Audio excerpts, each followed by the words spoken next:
learning continuously is my core strength. Even to this day, I learn a lot. I'm extremely curious, and I have always tried to play to my strengths, irrespective of what the world thought about you. Hello, everyone, and a very warm welcome again to IIM Calcutta's Center for Entrepreneurship and Innovations IIMCreate video series. So for me, it is a great pleasure on behalf of IIMCEI to welcome Mr. Hari today to our video series. Thank you for having me, Aditi. Feel very honored and privileged. Thank you so much for your time, Hari. And I would like to start today with a very basic question. After your days at IIM Calcutta, when you embarked into the business world, what were the various areas of challenges and failures that you faced and you endured to reach where you've reached today? And more so, what were those successes that gave you the motivation and encouragement to move forward? Great. So I'm not sure about the successes part, Aditi. Very frankly, if I look around, my own batchmates and alumni from IIM Calcutta, I can see hundreds of people who are far more successful. But I would also say, what, everyone has a story to tell. And I also have a story to tell. Probably I'll start by telling you a little bit about myself and what I did after leaving IIM Calcutta. So I was frankly very interested in engineering. My reason for doing an MBA was not to really run away from engineering, but to understand how organizations function more holistically. As a result of which, I took up an engineering role at Tata Steel. For me, working at Tata Steel in some ways was a culmination of what I studied at IIT Madras, mechanical engineering, read everything in theory, but wanted to experience engineering on scale. And what better place than a large steel company to experience mega engineering on scale? So I enjoyed my stint on the shop floor, wearing a hard hat, working in the coke ovens, blast furnaces, steel melting shops. Thoroughly enjoyed myself, and I don't know how 11 years just flew by. And in the last 3 years at Tata Steel, I was in the area of human capital. In large companies, even if you did reasonably well, you were rotated across functions. And that's how I moved into the area of human capital. At that point of time, Tata Steel was going through a bit of an existential crisis because CIS countries post-liberalization were dumping steel in India at prices that were below our cost. And Tata Steel had to do something very, very dramatic. 70,000 people producing 3.5 million tons was not simply acceptable. 70,000 people could have produced, 1 billion tons of steel in the Western world or in countries like Japan. And therefore, the company had to do something very drastic, had to right size in a big way, and had to change the culture because the culture was very, very hierarchical when I joined the company, and was in some ways also very, very bureaucratic. But that bureaucracy, hierarchy, laid back attitude actually, was a result of India's approach to the overall economic, nation building, which is, it was a license and control Raj. So the government dictated how much steel you produced, at what prices you sold. So the marketing and sales team had no job to do other than having lunches and dinners and playing golf with customers. So I think liberalization changed all that and made life suddenly very difficult for the company. And the company had to, do something to be able to cope with this kind of a change. So at that point of time, the company invited McKinsey to help us think through this. And Tata Steel was a company that could not think without consultants. And that was a bit of a tragedy at that point of time. They had even lost the ability to think independently. So McKinsey was hired to help us think through this. I was part of the core team that worked with McKinsey. And for me, I realized that human capital can be a very, very strategic function for a company that's transforming. So that's my entry into human capital and my realization that in a company that's transforming, it can play a very, very important role, can play a board role as well. At some point of time, I just realized that Tata Steel wasn't the place for me. And I was a bit of a rule breaker, wanted to get things done, very quickly, didn't want to consult 5 to 10 people to do something good. And I just wanted to work in an environment which was more fast-paced and more empowering. And that was how I forayed into the world of startups. And Daksh was the first startup I worked for. I moved on in 2002 to Daksh. It was a company that was operating out of just one city, which is Gurgaon, 2,000 people, all in Gurgaon. And by the time I left that company, just about 3.5, 4 years later, it was 25,000 people spread across the globe. So that was the kind of growth that the company saw. And post acquisition by IBM, I realized that once again, you know what, I'm not keen to go back to a photocopy of Tata Steel in some ways, a large, conglomerate with its own bureaucracy and restrictions on what you could do, could not do. And I went back to what I loved doing, which is working for another startup, which was a company called Virtusa, which was a product cum IT services company, very, very niche company headquartered in Boston, and I was part of the executive team and based out of Hyderabad. So that was exciting to me because I was part of a global management team for the first time. And we listed that company on NASDAQ. And that listing, the whole process of doing roadshows in Boston and New York, meeting investors, was extremely exciting. And after that, it was after we listed a couple of quarters. There again, I felt, running a public company is again, being constrained in many ways. So I just went back to do what I love doing, which is working for startups. Went back to Amba Research. Amba was acquired by, Moody's. Then Taxi for Sure was acquired by Ola, and then Big Basket. Whole Circle was acquired by the Tatas once again, and it was time for me to move on and start something. And in the last 7 years, I think I did something very different from the prior years, which is I began looking outwards and engaging the ecosystem in a very big way and built a personal brand and developed deep expertise in several areas. And I began writing about it. So I think I really began finding my meaning and purpose in life in the last 7 years. And I've always felt that, you can never find your meaning and purpose in life by looking for meaning and purpose. I think you find meaning and purpose by discovering who you are, what's your identity, what are your strengths, what are you amazingly good at. And then once you begin to find outlets that where you can leverage your strengths, your purpose begins to take shape. For instance, I always knew that communication, which is explaining difficult ideas in a manner that even a 6-year-old could understand, was one of my strengths. But then I never found an outlet for that until very recently when I began writing books in 2017. So, that strength of mind began to take expression, and I began to find a new sense of purpose, which is being able to explain difficult concepts to the world at large. So I think, purpose begins to take shape, and that we also started the Artha School of Entrepreneurship, set it up as a Section 8 company because we wanted to give back, and we felt that the ecosystem that had given us so much, both emotionally, financially, we wanted to give back. And we felt that there were many, many young founders who, with some little bit of help, could scale their journey more seamlessly without the wheels coming off. So that probably is a summary, but a bit of a longish summary, Aditi. Thank you so much, Hari. A longish summary, but an extremely inspiring one, because I think the word pathbreaker really applies to you. The fact that you followed your strengths, I think there's a lesson there for the IIMC community as well as the students, especially who are budding entrepreneurs. So I would like to ask you one follow-up question. Like, if you had to just like kind of going back to this journey of several experiences, several companies, as well as your own institute, what do you think would be the 3 pieces of key advice you would like to give students to face failures as they move? Because it's also, this can make you nervous, shifting and changing paths and trying to follow your own heart and your capabilities. It's not easy in a world which is sort of expecting you to go on a structured path all the time.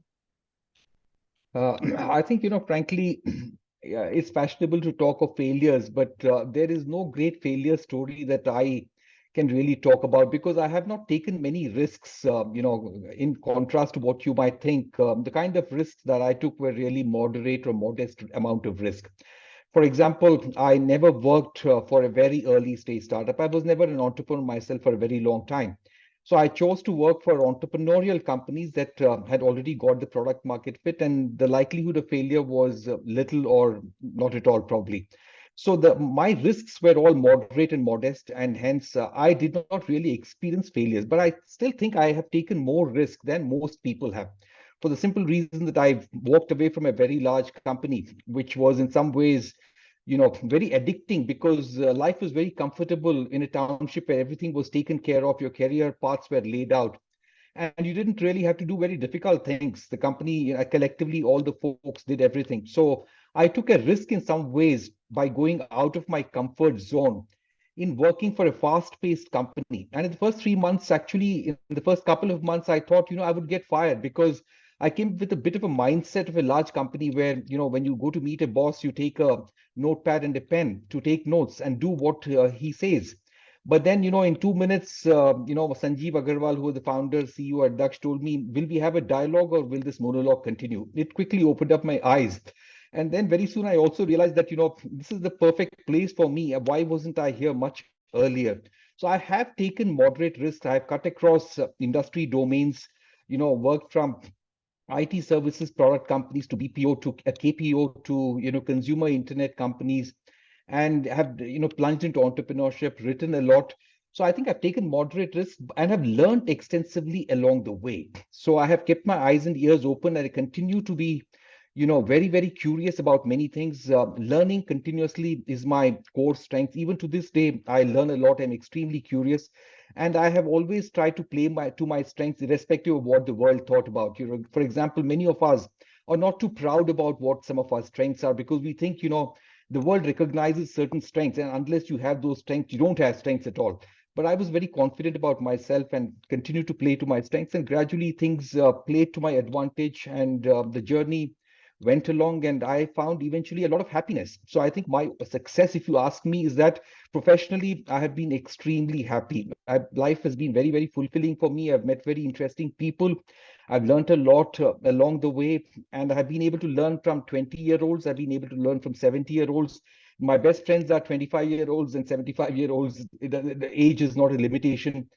So I think, to me, finding happiness and being able to learn continuously is a mark of success, and not climbing a hierarchical ladder. Fantastic. I mean, having a learning mindset is essential, it seems, and we can see where your journey is headed. So thank you for that. I would like to now ask Shubhranshu Sanyal, who is the CEO of the IIM Calcutta Innovation Park, to come in and ask a few questions as well. Shubhranshu. Yeah, thanks, Aditi. Hi, Hari. It was really exciting to hear your journey, and I liked some of the comments you made about shifting from a big corporate to a more challenging startup environment, a kind of mindset change, and once you got there, you never wanted to get back to the formal corporate, right? So it's really exciting to hear that story. Now, you know that IIM Calcutta Innovation Park works with early stage entrepreneurs, and we provide support so that they can commercialize their venture and take it to the next level, right? And what we find when we're supporting these entrepreneurs, that a majority of the startups, they do well in terms of doing the pilot, getting the first set of customers, start making money, but they get stuck at a certain level and fail to scale up, right? So, and we always have the question in our mind that why do they get stuck? And a good number of them, right? Only a few can go to the next level. And since you have seen so many startups breaking that barrier and making it to the next level, and even going all the way up to unicorn, the obvious question for you is, what are some of the key factors you think which a startup should really look at, or rather I would say some of the critical factors for early stage startups from perspective of scaling up? Yeah, so this is a very interesting question, and it has multiple nuances, Subhranshu. So let me try and address all of them. One is, startups from an idea to a large and mature company goes through multiple distinct phases. In fact, there is an article by Larry Grainer in the Harvard Business Review, which he had written in 1972, which I find still very relevant. And, that's a good article for all students at the institute to read. In fact, I had glanced through this article, sometime in the early stages of my career. I didn't really appreciate it a lot, but when I began working for startups, I realized that startups go through phase changes or transitions as they scale. And then I began to think, what are some of those transitions? What are some of those indicators? And I began to intuitively form an opinion or a view in terms of what those transitions are. And then suddenly I remembered this article by Larry Grainer and read it, and everything fell into place suddenly. The penny dropped for me at that point of time. So at each phase during the transition, the leadership in the startup should be able to cope with the parameters that are changing very rapidly. For example, at some point of time, the founders can be really amazing. They may have learned a lot of lessons and they may be experts in a particular set of areas. But at some point of time, they need to learn how to delegate, because without delegation, this startup cannot grow. So they should learn how to delegate and hire people who are smarter than themselves. So if they don't develop that capability, then they will never be able to get to the next phase. So that article lays out 5 distinct phases that require changes in leadership capabilities on the part of founders and the leadership team. And if they don't make that, transition themselves, then the startup is going to struggle. So that's one big, possibility. The other is that, I have come to believe that not every startup needs to really, become a unicorn. That should not be and cannot be an aspiration. You can build a sound, solid, profitable, sustainable company. And that company could be a $20 million revenue company, $100 million revenue company. That's all right. So I don't think, every company should aspire to be a unicorn, because $1 billion valuation is a completely irrelevant artificial goal to chase. And many of those, unicorns that have been created in the recent past are all coming apart because the circumstances have changed. The money is not easily available now.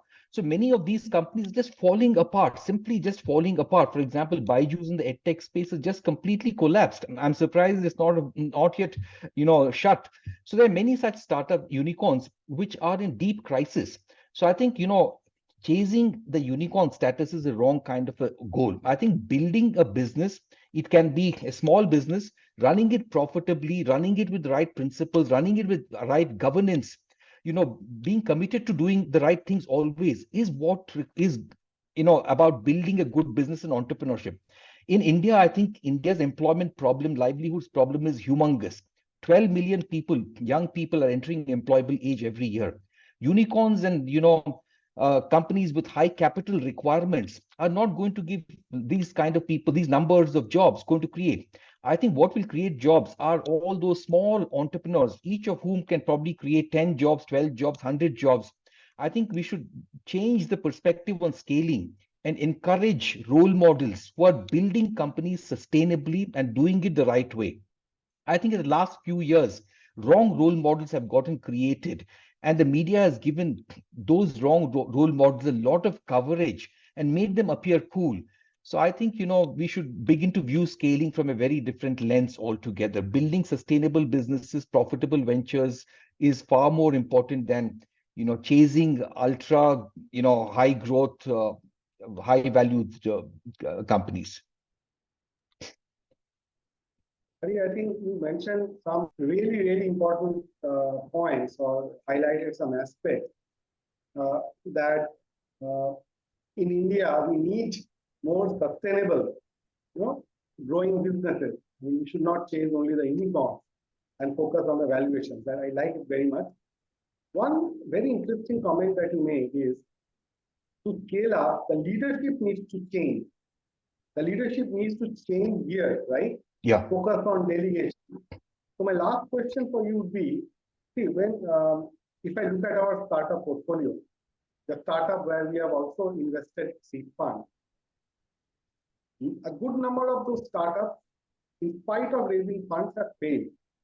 And when we did the root cause analysis, we figured out that I think 90% of the cases are due to issues related to the founding team or the founders, not with business, not with ideas and all, right? And since you have managed people and enabled organizations to go, so my obvious question here is, what do you think are the key qualities a founder should possess so that, the organization can scale up and go to the next level? I think this is very important for the startup to understand. Yes, let me start with an analogy, Subhranshu, because that will make it easier to understand. In school, we all follow a certain pattern. Take mathematics, for example. All of us learn HCF, LCM in grade 5, and we begin to learn calculus in grade 11 or 12. Now, imagine a world where you learn HCF, LCM in grade 5 and are expected to learn calculus by grade 7. Imagine the extent of learning that students need to go through. And not all students can cope with this, requirement. Very few will be able to cope. So the same thing applies in the case of founders as well, because the startups, when they scale so rapidly, they need to go through a learning curve which is very steep. Very few people in this world are blessed to have learning curves that are so steep. So I think founders should be able to learn very rapidly along the way based on, talking to, a set of mentors outside, making observations keenly, figuring out what it means and what they should do to change, what they should do to learn and work in a very different way. I think that's what they should learn very rapidly to be able to, adapt along the way. So I think that is very critical. So I'm just thinking of what else. So the reality is that it's not just the founders, but many other role holders in startups where roles routinely outgrow individual capabilities, and that never happens in a large company. So for example, at IBM, if you're a VP sales, you will continue to be effective as a VP sales because the organization might be growing at 10% per year, and the complexity also may grow at 5 to 10% a year, and your ability to cope with that complexity also can go at 10 to 12% a year. But imagine if the complexity of a role increases at 50% per year and your ability to cope grows only 10%, then you are not able to survive.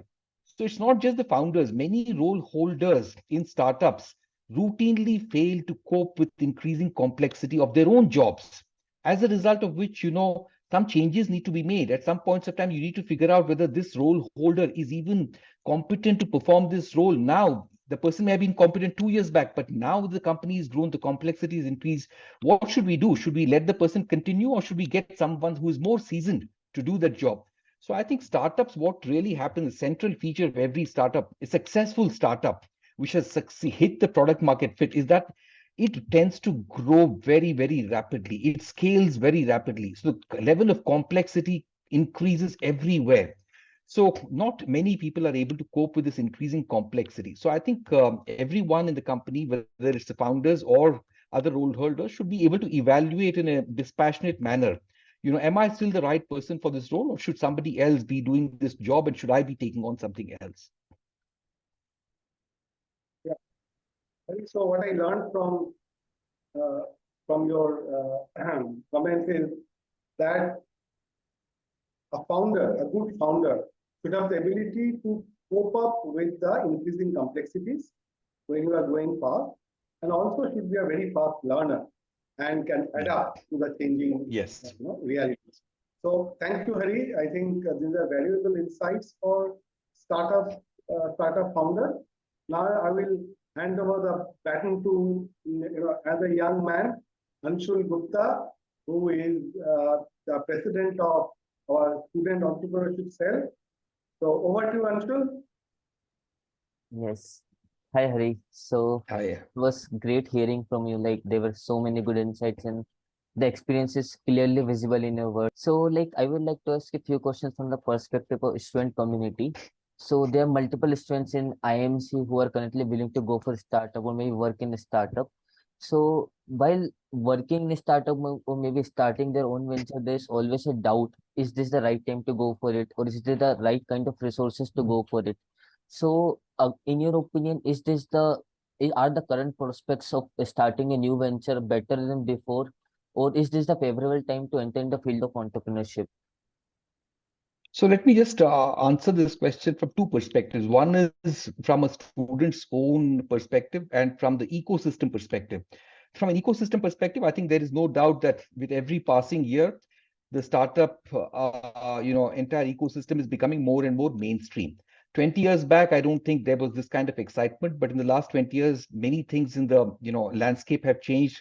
VC funding has become far more easier. There are far more easier number of mentors. Many young entrepreneurs have begun solving very difficult problems. There are many role models. So today it's much easier to start up than it was some years back. And with every passing year, it's becoming easier to start up. That's the ecosystem perspective. From a student perspective, I would say, there is no right time to start up. The only right time to start up does not depend on the age at all. The only right time to start up is when you deeply feel that there is a problem that is worth solving or an opportunity that you can capitalize on.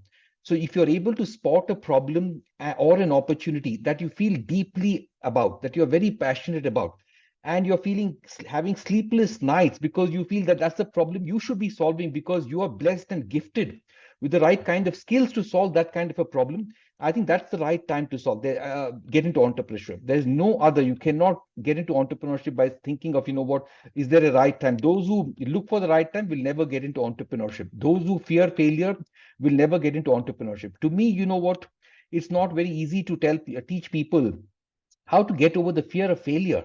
Fear of failure to me is largely inborn.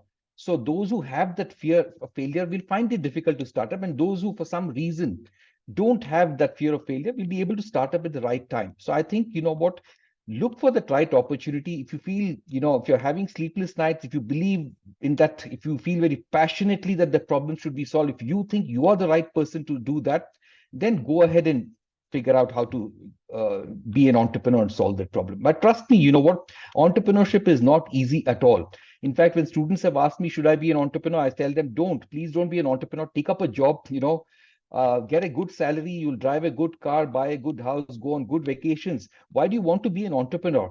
Only if somebody, persists and insists that they want to be an entrepreneur and explains to me that these are the reasons why I want to be an entrepreneur, I'm unable to sleep at night, then my question is, are you willing to give up? Are you willing to sacrifice on some of the comforts of life that society cares for, that most people care about?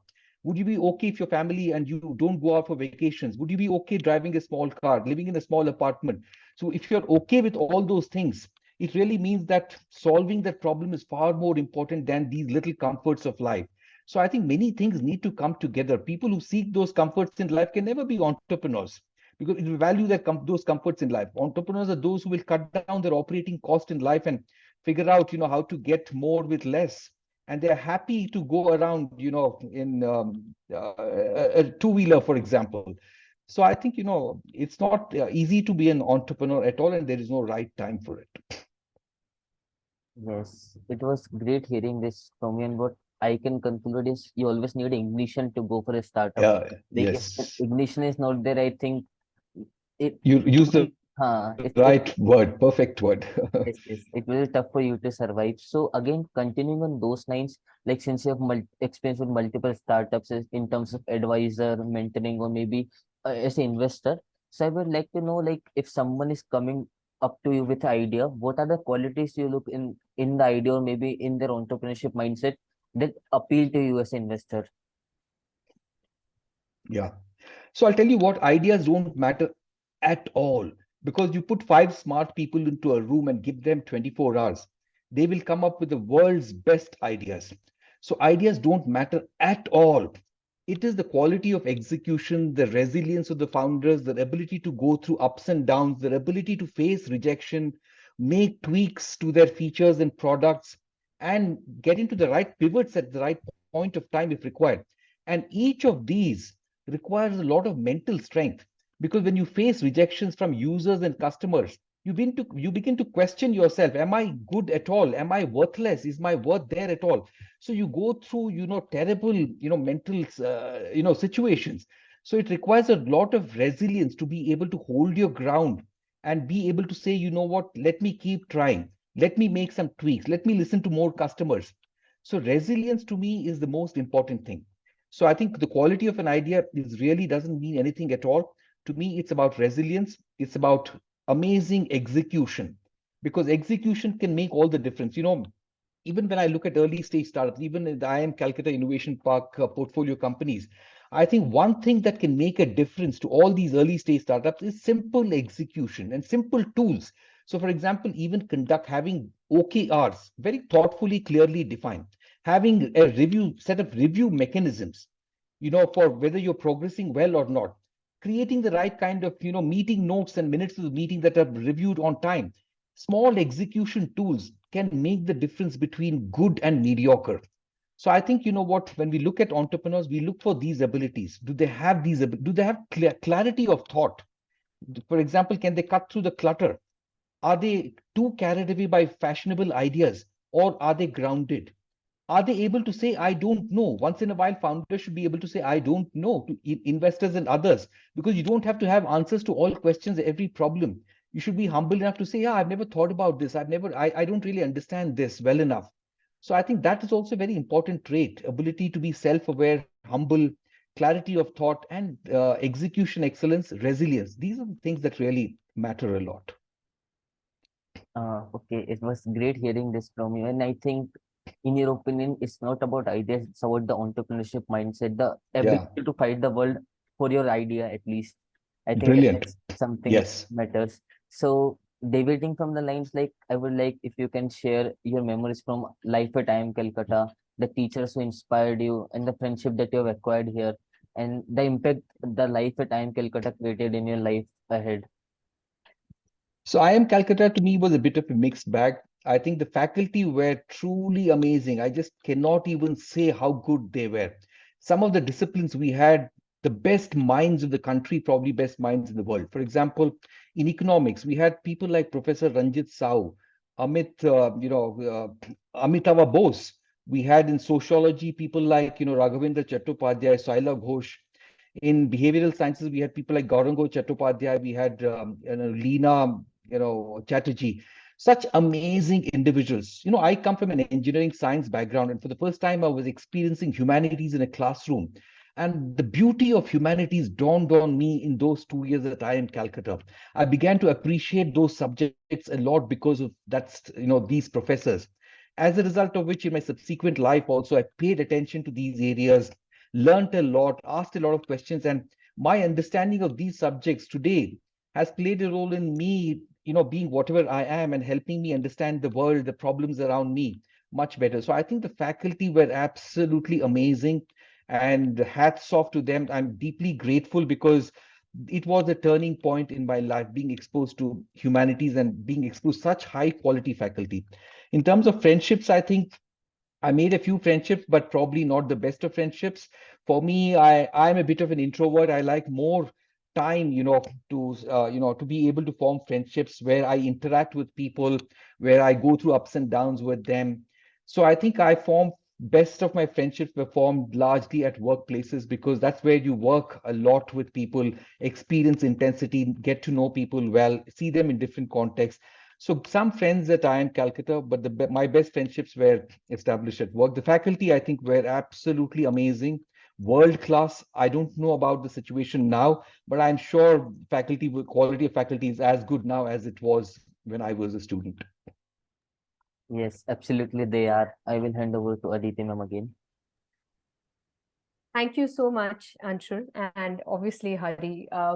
What I kind of got through the interview, I was just continuously smiling because I feel that you're such a direct individual and a human being, but so honest, and your passion for your work does not need to be said in words. One can feel it when they hear about your journey and all your thoughts on just the idea of entrepreneurship. I think you've touched on several valuable terms today, and which are purely more rooted. Words like grounded or sustainable or having resilience or just being real or about the kind of risks you can or cannot take. And more importantly, just the most basic fundamental of living life, which is being happy or taking pleasure in the work that you do, which hopefully will translate into perfection. So you've written several books for new age entrepreneurs. I was seeing there about 6 books that you've co-authored and written yourself. And now you also have a school on entrepreneurship. So I think those are sort of seeding points for our faculty as well as the student community to connect with. If the ideas of all the various principles that you mentioned today and the ideas of innovation and entrepreneurship strikes them, and they are ready to get that kickstart or ignition, as Anshul said, they can definitely, I hope, approach you and Yes. Take more value from your experiences and wisdom. Absolutely. Happy to do anything for IIM Calcutta. On this note, I would like to just take the opportunity on behalf of IIM Calcutta CEI, the Center for Entrepreneurship and Innovation, to thank you for taking out this time and giving us this interview.